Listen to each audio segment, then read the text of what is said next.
What's up, guys? Welcome back, Monarchs, Vassal Monarchs, to be exact. Yeah, it's going to be a long time, by the time we are getting this, these new cards here in the TCG, probably like half a year. But you've probably seen my 18k sub special a few weeks ago about Vassal Monarchs, yeah, pretty much using the same build, bar a few changes, because of this, yeah, quote-unquote loop. It's not really a loop, but you will see how it is done. It's all about, Precious Card from Beyond, you know, a very old continuous spell card that when you tribute summon a tribute monster that needs 2 or more tributes, you can draw 2 cards, and it's not restricted to once per turn. And you know, the new Mega Monarchs, especially both Aither and Erebus are, Mega Monarchs, so they do need 2 tributes to get on board, bar their effect, if you tribute an already tribute summoned monster on the field. But yeah, to use Precious Cards from Beyond, you need to tribute summon your Mega Monarchs by tributing 2 monsters. And you know, the 2 new Vassals with both Idea and Eidos to get your Mega Monarchs on board very easily. And you also know Escalation to tribute summon during your opponent's turn. So what is it all about? Yeah, of course, all credits to go to the original video. Feel free to check out the link in the video description to Yu-Gi-Oh! Edition Singapore. You know, the Facebook group, OCG group. Highly recommend checking out the group in general. So again, feel free to check out the link in the video description. So again, the loop, quote-unquote loop, how is it done? Well, of course, you need Precious Cards from Beyond on board. Again, every time you tribute summon a Mega Monarch, tributing 2 cards, 2 Vassals for example, you get to draw 2 cards. Again, not restricted to once per turn. Escalation is crucial to immediately get your Erebus in the grave. But yeah, of course, the priority is to tribute summon for Aither. Aither again can send 2 Monarch spell traps from your deck to the grave to special summon one of your tribute monsters from your deck to the field. And depending if you have return on your side of the field or not, you're going to special summon either Erebus or Aither. Eventually, the Monarch special summoned by Aither will bounce back to your hand, and then you can get your engine going, the quote-unquote loop going, as you'll see in the few example duels I have ready. Also, you will be seeing is what's the point of this? You'll be drawing like a lot of cards. There are some situations that you can end like +10 over your opponent, which is ridiculous, of course.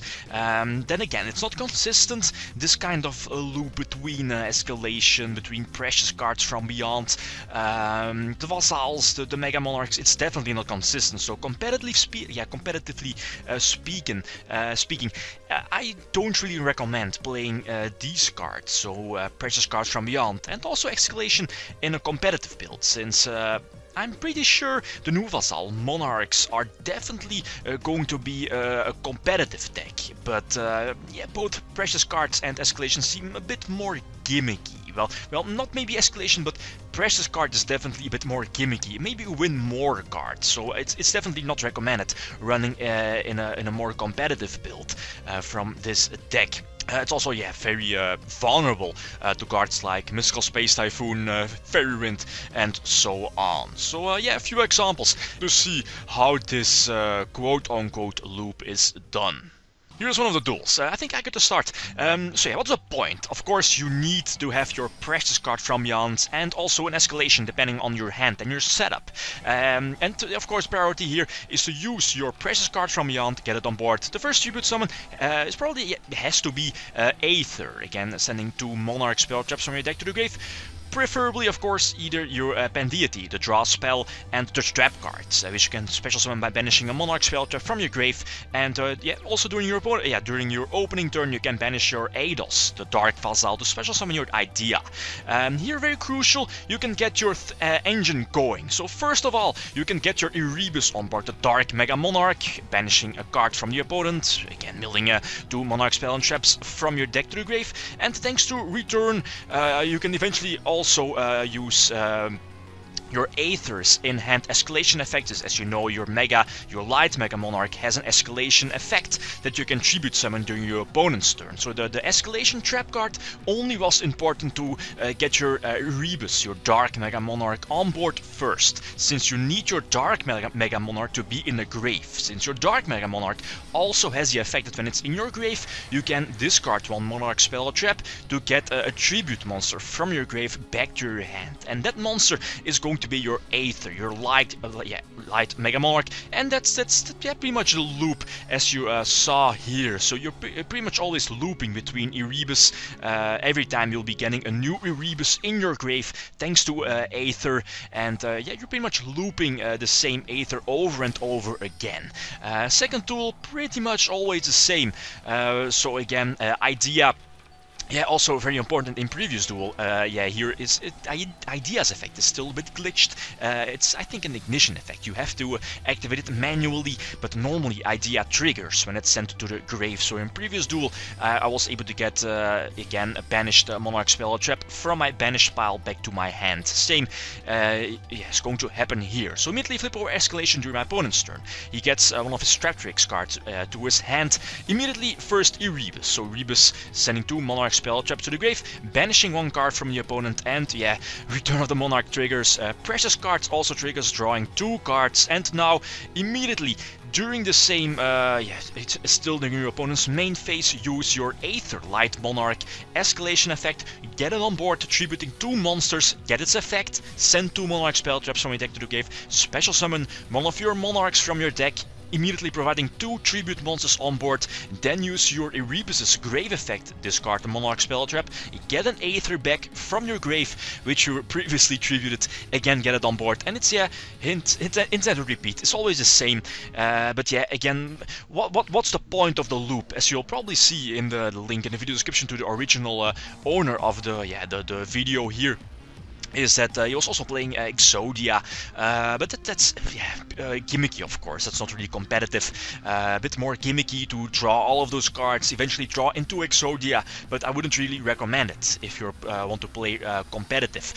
So competitively speaking, I wouldn't really recommend precious cards from Beyond.